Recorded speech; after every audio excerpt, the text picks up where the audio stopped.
Halo guys, Assalamualaikum warahmatullahi wabarakatuh. Apa kabar? Semoga teman-teman dalam keadaan sehat walafiat. Salam buat keluarga teman-teman di rumah. Salam sepak bola. Perkenalkan gue aja, gue si netizen yang suka membahas bola.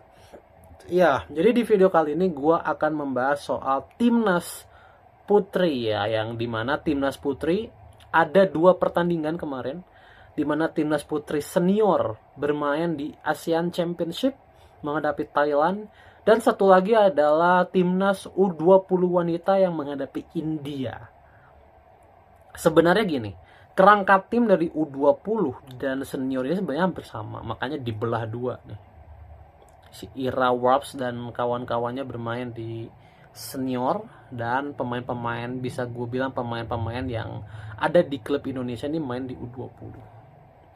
Dan hasilnya berbeda ya, dimana timnas U20 wanita ditahan imbang India 0-0, dan timnas wanita senior dihancurkan Thailand 0-7. Ya, dan kalau memang secara permainan ini gue jujur-jujuran ya, gue nggak nonton ya, gue nggak nonton full, gue cuma nonton highlight seperti biasa. Gue cuma nonton highlight. I'm so sorry ya, gua tuh masih impress dengan pelatih sebelumnya ya, bukan pelatih yang sekarang untuk timnas senior ya. Pelatih Jepang itu gua rasa masih lebih bagus secara pattern ya, secara skema segala macam dibanding timnas yang sekarang. Di timnas yang sekarang menghadapi Thailand bener-bener nyaris nggak ngelawan sama sekali ya, nyaris nggak ngelawan. Jadi kalau bicara timnas putri, oke lah, kita memang bisa memaklumkan karena di kita memang nggak ada liga. Di kita nggak ada liga, dan beberapa pemain juga tersebar ya. Ada yang bermain di Liga Filipina, ada yang bermain di Liga Belanda gitu ya, dan sebagainya. Ada yang memang sekarang masih tidak punya klub gitu ya, karena memang stok pemain wanita kita tuh sangat-sangat tipis. Bisa dibilang nggak sampai 50 pemain yang sudah siap untuk memperkuat. Jadi itu aja udah kendala ya, udah sangat kendala. Sementara kalau bicara stok, kita tuh stok butuh 400 pemain. Ya kan, kalau kita gini, kalau bicara liga, kan liga itu biasanya ada beberapa divisi gitu ya. Itu kan setiap tim pasti punya sekitar 20 sampai 25 pemain. Kali 10 tim aja kan berarti 250 pemain tuh. Stok 250 pemain. Sekarang palingan kita cuma punya 50 pemain yang siap pakai. Kalau misalkan mereka tidak perform, ya kita nggak bisa apa-apa juga. Jadi kekurangan stok ini yang harus diatasi gue rasa oleh PSSI. Dan bicara timnas wanita di Piala ASEAN Championship ini, ya gue juga nggak berharap banyak ya, karena level timnas kita sudah sangat jauh tertinggal dari 3 tim, Thailand, Vietnam, dan Filipina. Kita sudah tertinggal sangat jauh, di mana 3 tim ini bahkan sudah mencapai level Piala Dunia. Kita level Asia aja nggak bisa tembus gitu. Level Asia aja belum bisa tembus. Dan ya, kekalahan ini cukup menyakitkan. Kenapa? Karena di kita sebenarnya sudah ada beberapa pemain naturalisasi. Tapi naturalisasinya, ini gue boleh berkata jujur ya, naturalisasinya ini belum menggendong sih. Kurang ngegendong gue rasa. Kualitasnya ini dengan pemain-pemain yang ada itu tipis sekali, bener-bener tipis. Jadi kurang memberikan nilai tambah aja gitu. Jadi gue nggak tahu nih ke depannya, karena kan kita juga udah tersingkir dari Piala Asia ya, dari Piala Asia udah tersingkir. Jadi kemungkinan kita ke Piala Dunia juga udah nggak ada. Jadi kedepannya setelah ASEAN Championship ini ya sudah tidak ada jadwal lagi, berarti kan sudah tidak ada jadwal, ada jadwalnya lagi mungkin tahun depan gitu. Jadi memang, dan secara grassroots juga kita kalau melihat antar kampung di sepak bola wanita kan jarang sekali gitu ya, jarang sekali, dan tidak terorganisir dengan baik juga. Setiap klub jarang yang punya kesebelasan cewek ya, paling yang sudah proper lah klub gitu ya, klub profesional biasanya punya timnas cewek ya, punya 11 kesebelasan cewek.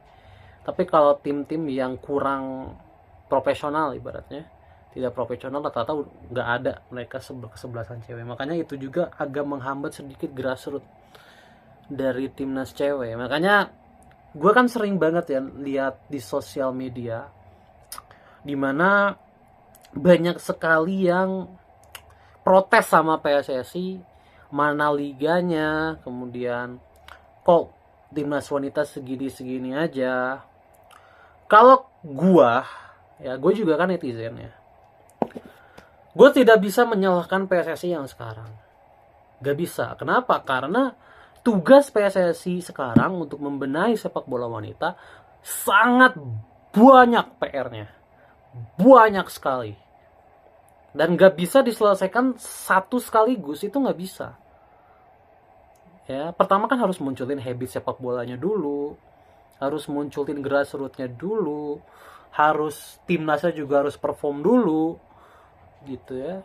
Timnasnya harus perform dulu, kemudian liganya harus di-prepare dulu. Jadi kekurangannya tuh masih sangat banyak. Makanya kenapa liga tuh 2026-2027, karena percuma kita ngadain liga kalau yang mainnya nggak ada, habitnya nggak ada, dananya nggak ada.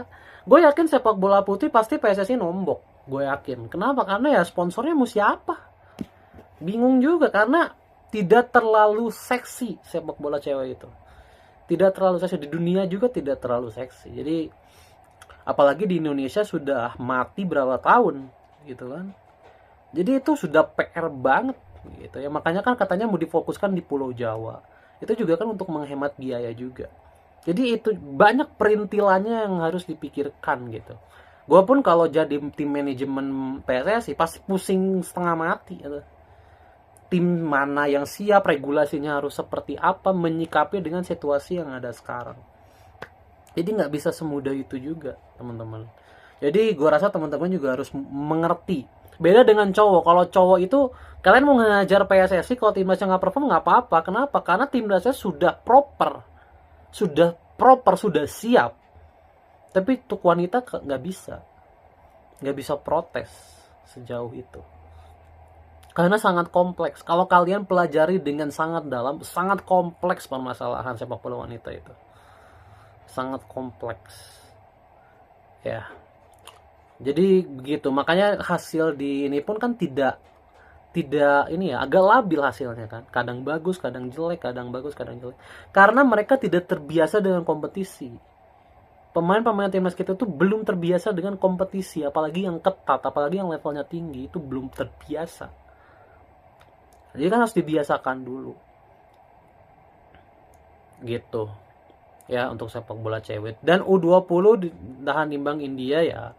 So far so good ya, karena ya kalau India memang agak selevel ya sama kita ya, nggak begitu besar gitu sepak bolanya. Oke, jadi itu aja mungkin ya tentang timnas putih. Jadi teman-teman, meskipun kita hancur di ajang ASEAN Championship ini, kita tidak usah terlalu banyak ibaratnya protes lah sama PSSI, karena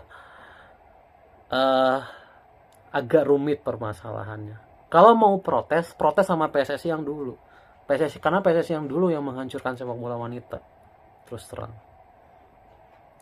Ya, karena kita tuh sebelumnya kan pernah punya. Tapi karena tidak terurus ya, banyak mafia di PSSI di zaman dulunya. Jadi sepak bola wanita tidak terurus. Jangankan wanita, yang pria aja nggak keurus. Sekarang prianya bisa naik, wanitanya susah naik. Karena memang sekompleks itu. Kalau pria itu kan seksi ya, pasarnya seksi, jadi naikinnya juga gampang. Kalau wanita itu nggak bisa, nggak gampang, apalagi masalah dana. Oke.